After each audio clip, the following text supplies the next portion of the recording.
Olá, hoje é dia de café, cafezinho gostoso e daquele papo, um papo agradável com você. E que bom estarmos juntos, podemos tomar esse café, café e fé, e nós sempre trazemos alguém especial, alguém que vem compartilhar conosco esse tempo juntos. E mais uma vez nós trouxemos um amigo, irmão em Cristo, jovem, com sua experiência já de filhos, casado com filhos. 2 e contando. E o Guilherme Galindo é o nosso irmão em Cristo, não irmão de igreja, irmão em Cristo. Irmão no irmão. Irmão de irmão. E nós estamos muito contentes. Você sabe que o objetivo desse programa é a proclamação do Evangelho. Sim. É o anúncio das boas novas. Da nova que transforma as pessoas. Muitas vezes os programas de televisão trazem pessoas falando do seu sistema religioso ou simplesmente de assuntos variados. Aqui nós temos um samba da nota só. Nós queremos falar do Evangelho, daquele Deus que se encarna, que toma a nossa natureza, que assume com os nossos pecados, que morre a nossa morte, para que nós tenhamos a sua vida. Esse é o nosso objetivo. E aí temos os links de nossas redes sociais que estão na sua tela, para que você possa conhecer mais o material, nosso material aqui, e também participar. Eu gostaria muito da sua parceria na oração. As lutas, se são espirituais, são grandes. Você também compartilhando esse material para aquelas pessoas que você acha que serão abençoadas, e também, se você puder nos ajudar, isso tem custo e você pode ser o parceiro nosso na contribuição desse programa. Queria agora dizer para você, pegue o seu cafezinho, porque o nosso Café e Fé está começando. Já já nós voltamos.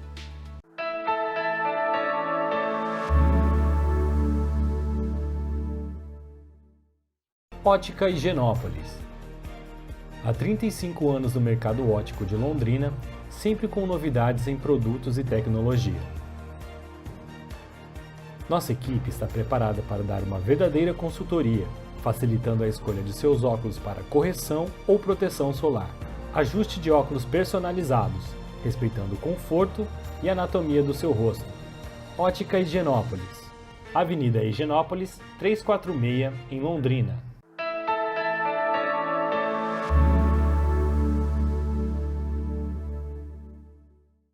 Pai nosso que está no céu, santificado seja o teu nome, venha a nós o teu reino, seja feita a tua vontade, assim na terra como no céu.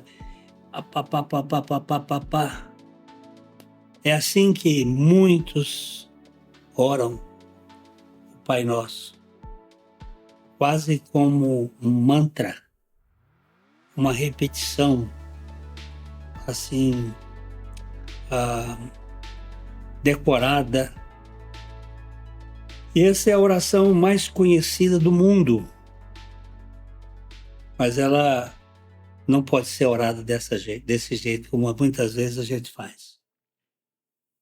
Eu escrevi um livrinho, Orando o Pai Nosso, e eu divido essa oração em sete estações. É como se fosse um trem que saiu da estação A e vai até a estação Z. Ele passa por essas estações todas.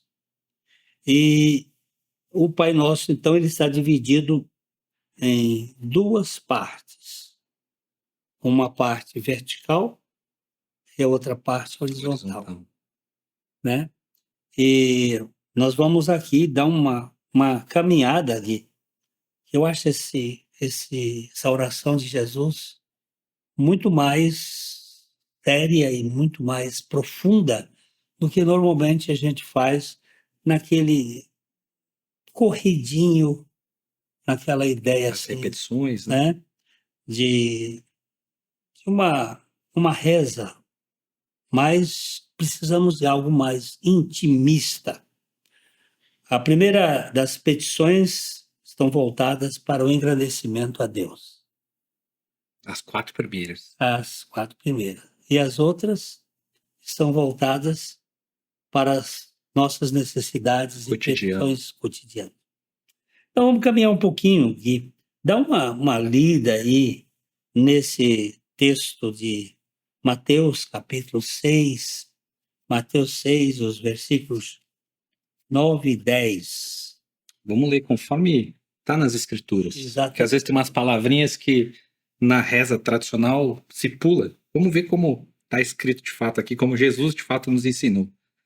Diz assim, Mateus capítulo 6, a partir do versículo 9. Portanto, vós orareis assim. Pai nosso, que estás nos céus, santificado seja o teu nome. Venha o teu reino, faça-se a tua vontade, assim na terra como no céu. O pão nosso de cada dia dá-nos hoje, e perdoa-nos as nossas dívidas, assim como nós temos perdoado aos nossos devedores.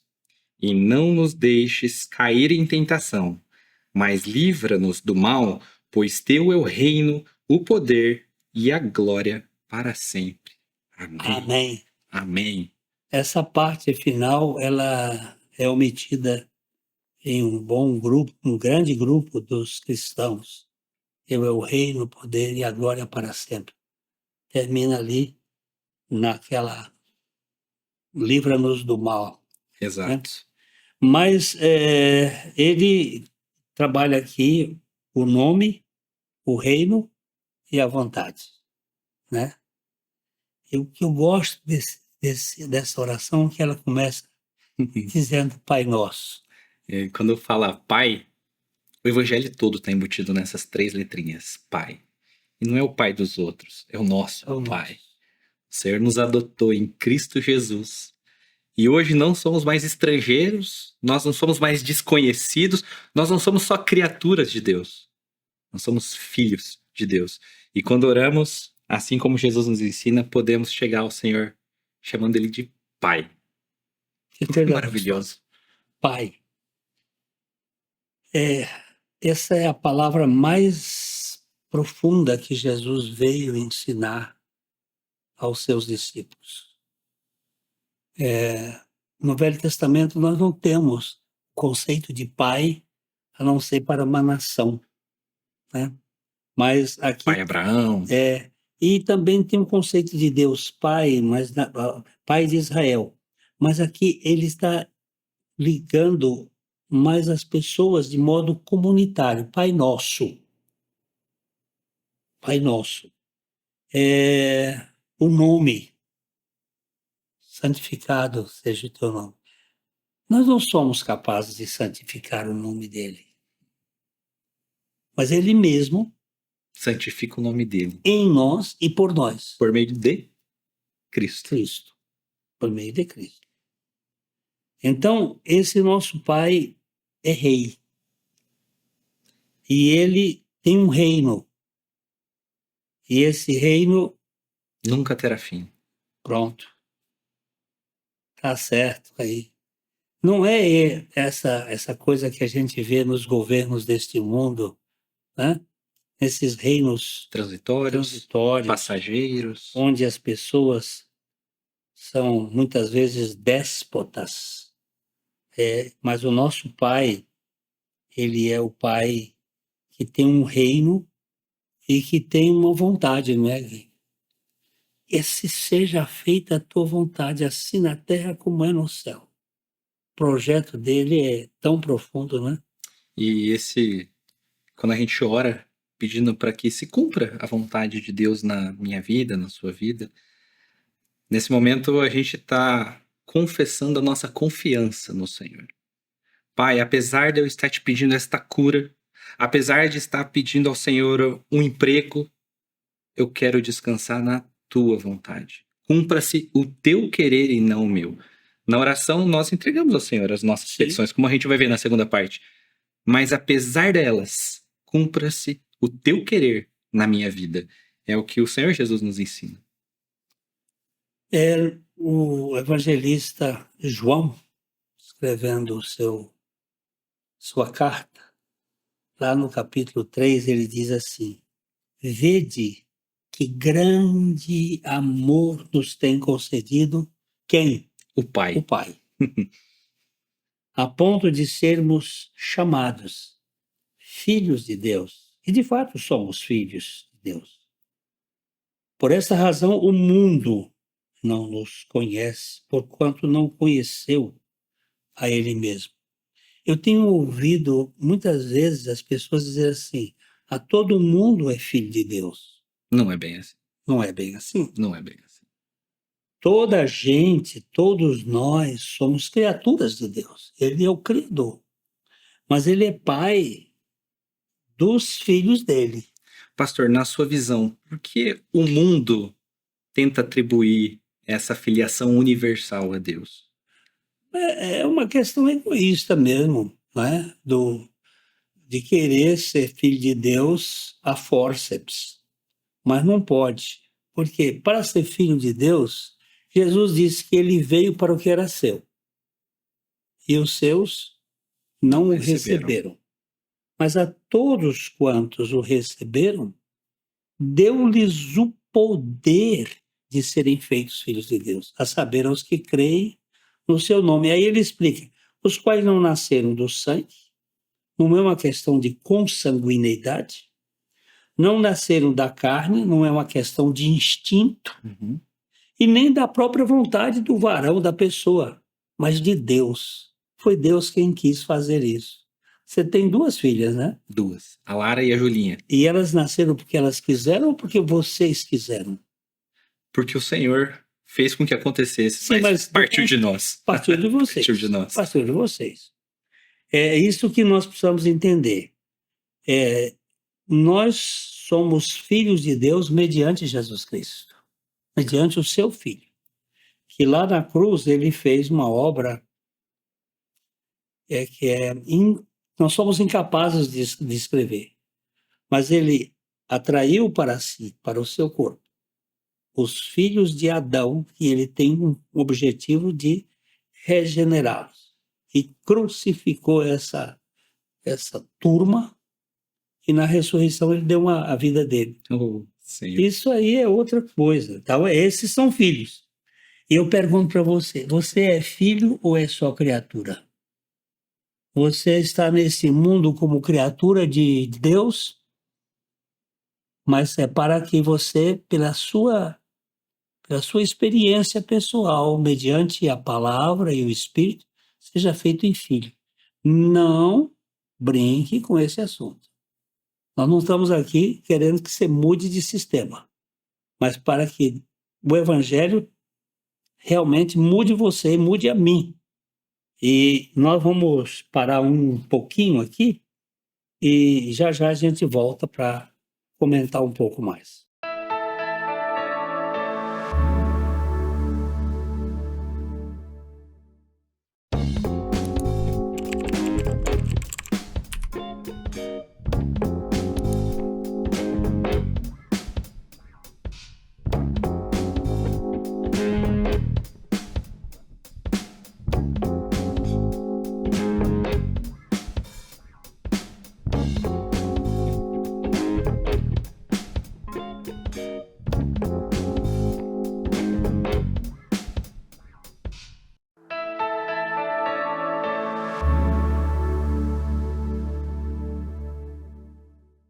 nós temos um Pai que é nosso, é um Pai comunitário, é Ele mesmo que santifica o seu nome, a santidade dele é elevada e manifestada nas nossas vidas, e ele pede para que o reino dele venha, é o clamor pela manifestação do reino de Deus. E termina essa parte vertical, faça-se a tua vontade, que é aquilo que você estava falando, confiar no Pai sem angústias ou preocupações. Jesus também ensina algumas petições horizontais, né? Os 3 P's. 3 P's. Quais são os 3 P's? Pão, Pão, perdão, perdão, proteção. proteção. Então, PPP. Pão, ele descreve a questão da necessidade, o pão De hoje, de hoje. não de amanhã. Porque a Bíblia fala muito sobre a questão de a gente ficar preocupado com Ansioso. ansioso. E isso tem assolado majoritariamente a população brasileira. O advento das redes acelera-nos cada vez mais. Sempre precisamos saber o que vai acontecer daqui a pouco. Mas o Senhor fala para nós sermos gratos e pedirmos o pão de hoje. Teve pão hoje. Isso lembra o Velho Testamento e a viagem do povo de Israel no deserto. No caminho, o maná era até aquele dia. Não era para juntar, porque no dia seguinte Já bichava. bichava e o Senhor mandava Sim. um novo maná. Mandava outro. Mas se você guardasse a ideia de acúmulo, Sim. era prejudicial. Só tinha acúmulo na sexta-feira, Uhum. porque o sábado era para descansar. Sentido de Cristo. Agora, eu também penso que o pão nosso, ligado ao maná, ele aponta para Cristo. Sim. O pão nosso de cada dia não é necessariamente Material, né? o pão da padaria, Uhum. mas é o pão da revelação, porque Jesus disse assim: eu sou o pão que desceu do céu. Quem de mim se alimenta Jamais. nunca terá fome. Então, esse pão nosso é a relação, a intimidade com o Senhor dia a dia. O pão fresquinho. O alimento diário. Não é O tempo de comunhão com o Senhor de todos os dias. não é aquele pão dormido, não. Aquele pão duro. Não é aquele de ontem. Tem muita gente que só come pão no domingo. Vai na igreja e lê a Bíblia, o pastor, o padre faz lá uma homilia, uma pregação, e ele passa A semana em jejum. todo ou tem comendo os farelos daquele pão que secou. Mas o pão nosso de cada dia nos dá hoje. Eu entendo que se trata não só da gratidão e a poder comer aquilo que Deus nos dá agora, mas também da intimidade com o Senhor Jesus. Sem dúvida. Você entende assim também? Sem dúvida. Eu costumo falar que nós, cristãos, precisamos caminhar com o Senhor e existe um tripézinho por isso. A oração nos ajuda a manter comunhão com o Senhor. A leitura da palavra nos ajuda a ter intimidade com o que o Senhor nos trouxe na sua própria palavra. Quantos anos demorou para isso ser escrito? Quantos profetas precisaram para escrever a palavra de Deus? E hoje a gente tem o privilégio de ter as escrituras e poucos leem. E o terceiro é a comunhão dos santos, o estar com os irmãos. E aí a gente vai sendo fortalecido nesse alimento diário que vem pela palavra de Deus. Então, o pão é importante, mas além do pão também tem o perdão, né? E essa é uma posição muito interessante. Perdoa. Perdoa o quê? As nossas dívidas? Assim como? Assim como nós perdoamos, mas Você será que eu estou perdoando? Ou eu estou armazenando mágoa? O perdão ele não é opcional. Não, É um mandamento do Senhor, né? não. Perdoamos porque fomos perdoados. E aí aqui entra a maravilhosa graça do Evangelho de Deus. Porque se a gente tem a compreensão exata do tamanho do nosso pecado, se nós temos a noção de quão imerecedores nós somos do Evangelho de Cristo Jesus, e quando o Senhor traz essa palavra para os nossos corações, tira as escamas dos nossos olhos, e a gente pode contemplar a beleza do Senhor, a gente pode ver a luz do Senhor, não tem como eu não perdoar alguém que fez uma falta muito pequena para mim. E ela pode ser grande nos padrões humanos, né, pastor? No entanto, qual era a minha falta diante do Senhor? Muito maior. Você se lembra daquela... Tamanho do meu pecado. Você se lembra daquela parábola que Jesus contou do cara que devia 10 mil talentos? Uhum. 10 mil talentos é uma importância Significativo. impagável para um cara. Talento pesa 36 quilos. 10 mil talentos. Quem é que faz conta aí? Começa a pensar aí, faz uma conta aí. Na grama do ouro a R$450? A R$450 vai dar uma dinheirama que eu não sei nem calcular. E o cara rogou ao seu senhor que perdoasse. E o senhor perdoou. Mas logo apareceu um que lhe devia 100 denários. E ele não foi capaz de perdoar. E ele não foi capaz de perdoar. E Jesus disse, olha, cuidado que os verdugos vão meter o cacete em você. E nós temos visto isso, Gui. Muita gente que não dorme. Muita gente carrega um defunto nas costas. Porque não perdoa. É uma coisa monumental o tanto de remédio que as pessoas tomam porque guardam no seu coração as mágoas, né? E não perdoam. Então, Senhor, dá-nos a graça de perdoar como o Senhor nos perdoa. Amém. Amém. Não é? O perdão é uma bênção. Quando, pela graça do Senhor, eu pude perdoar aquele que me abusou quando eu era menino, e tirou uma jamanta de cima do jumento. Saiu aquele peso terrível. Depois ele vai falar de outro P, né? Pão, perdão e proteção. E o Senhor nos ensina a nos proteger do quê? De quê? Contra quem nós estamos militando? Pois é, uma guerra invisível. Nós temos um inimigo que você não sabe onde você vai botar o seu fuzil. Ele é invisível. Astuto. Veio para matar, veio para roubar, veio para destruir, veio para te fazer não perdoar, ficar alimentando o ódio no seu coração acerca do teu passado.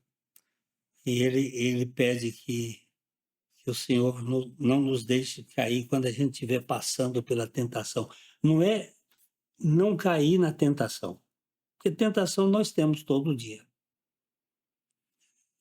Eu gosto muito de Abelardo, um padre francês. Ele disse, não me deixes sem tentação, senão eu ficarei tentado de viver sem ti. Muitas vezes a tentação é um caminho para nos levar diante de Deus, senão eu vou ficar muito ensimesmado, ensoberbecido, achando que eu sou autossuficiente. A tentação me põe no chão da realidade. Eu sei que eu não consigo vencer, mas eu sei quem pode me dar nos fazer vitoriosos. Não é? Sim. Não nos deixes cair quando a gente passar pela tentação e nos livra desse maligno, dessa malignidade invisível, nos proteja. O que diz 2 Tessalonicenses 3? Você tem esse texto aí? Tem aqui anotado. 2 Tessalonicenses, no capítulo 3, no verso 2 e 3, diz assim: e para que sejamos livres dos homens perversos e maus. Porque a fé não é de todos. Todavia o Senhor é fiel. Ele vos confirmará e guardará do maligno. Nossa vitória vem de quem? Vem do Senhor. Do Senhor, vem do Senhor. A preocupação que muitas vezes as pessoas possuem, né? De falar, mas eu não tenho forças para lutar contra o mal. Não tem mesmo. Quem te capacita, quem te sustenta é o Senhor.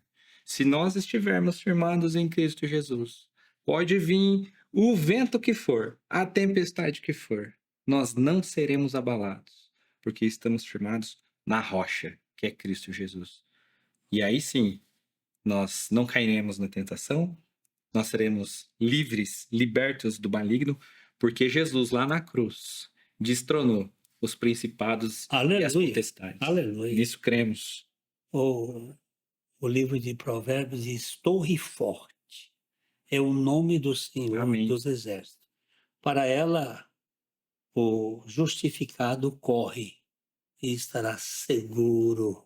Eternamente seguro. Aleluia por isso. Então, o Pai Nosso não é uma reza, é uma oração. Eu incito você a dividir o Pai Nosso. Uns dividem até em 8 vezes, outros em 7. Mas você divida aí e começa: Pai Nosso, tu que estás nos céus. E entre nós, porque é nosso Pai. Eu quero te pedir primeiro para santificar o teu nome na minha casa, na casa do vizinho, na filha de fulano. E aí você santifica o teu nome na nossa igreja, na nossa comunidade. Você pode falar um pedação de coisas, né? E eu gosto do que significa ser santificado. O que é ser tornado santo, separado. Né? Que não seja como uma coisa corriqueira. Que o Senhor esteja no pedestal que ele precisa estar. Né? Santifica o teu nome na vida do meu filho que está drogado. Eu sei que tu podes fazer. Então, por aí você vai colocando assuntos e aí depois você vai pedir, olha, nós estamos... Vem teu reino. Opera o teu reino aqui. Você põe os assuntos sobre o reino para que ele venha, o governo. Põe o teu reino no nosso Brasil, que está tão complicado, né? Os políticos fazendo jogadas terríveis. Põe o teu reino, e aí você vai ao assunto. E por aí. Aqui o nosso tempo é curto, mas eu deixo aí com você. Eu, às vezes, já orei o Pai Nosso por mais de 2 horas. Só colocando assuntos em cada estação. E é muito rico. Espero que você ganhe essa dimensão. Então eu fico aqui a última palavra, ó. Venha o teu reino, venha o teu poder e venha a tua glória para sempre. Amém. Amém. Muito obrigado, Gui, Guilherme, Galindo, por estar conosco. Foi um prazer, pastor. Honrado em poder compartilhar do que Cristo fez por mim, pode fazer por você, fez na vida do Senhor e vai fazer na vida de todo aquele que crê e confessa que Jesus é o Senhor. Que a sua semana seja abençoada, com bastante desenvolvimento da sua fé, e que nós nos encontremos no próximo programa no Café e Fé. E fique aqui o abraço, de coração para coração. Até a próxima.